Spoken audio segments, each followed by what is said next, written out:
Throughout history, colonial powers rarely listen to polite requests for freedom.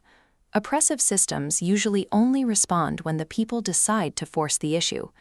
By the late 19th century, the Indian National Congress operated under what was called a mendicant policy. Their entire political strategy relied on writing cautious prayers and formal petitions to their British rulers, asking nicely for a voice in their own administration. But the British response was absolute silence. In 1899, Lord Curzon arrived as the new Viceroy of India and completely refused to engage with these educated, moderate Indian leaders. This map shows the 1905 partition of Bengal. Curzon divided the region to segregate Hindu and Muslim populations, a calculated attempt to break their political solidarity. Moderates protested with petitions, but the British ignored the paperwork, making the red and green divide official anyway. The failure to stop the partition proved that polite negotiation was a dead end. This created a massive power vacuum, and a new generation of radical, militant leaders stepped in to fill it. These new leaders escalated the resistance by abandoning the elite meeting halls and taking their arguments directly to the streets. They introduced a strategy called Swadeshi, meaning self-reliance. Instead of asking for rights, Indians began organizing massive economic boycotts, burning imported British textiles and refusing to buy foreign goods. The movement bypassed English entirely.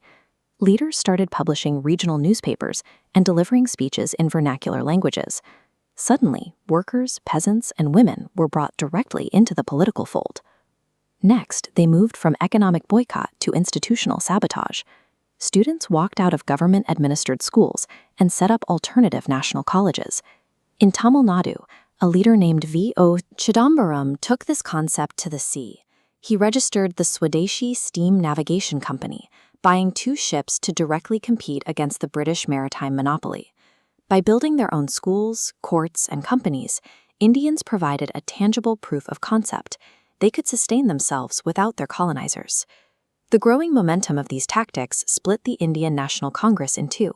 In 1907, radical militants, led by figures like Bal Gangadhar Tilak, officially broke away from the conservative moderates who still wanted to negotiate.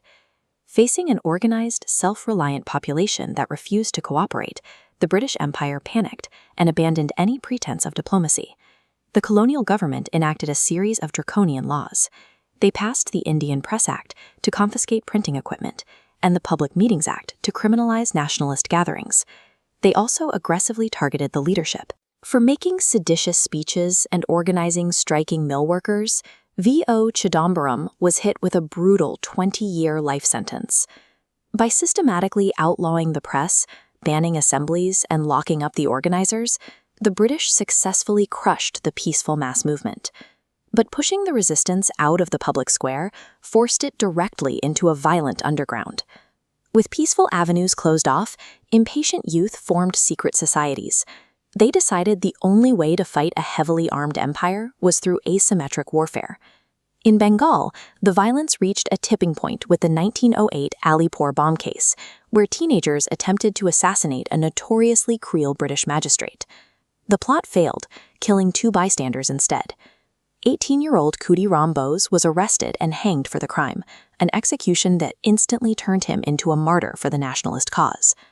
The retaliatory violence spread far beyond Bengal. In 1911, anger over the suppression of the Swadeshi leaders in Tamil Nadu culminated in the Ash murder.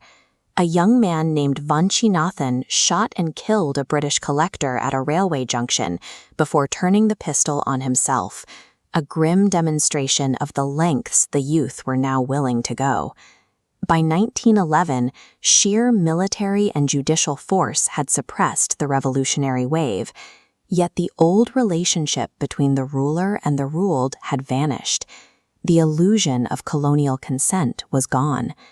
The Swadeshi era demonstrated that petitions were no longer a viable political currency. It established the core techniques of mass boycott and institutional self-reliance, a playbook that Mahatma Gandhi would later refine for the final struggle for independence.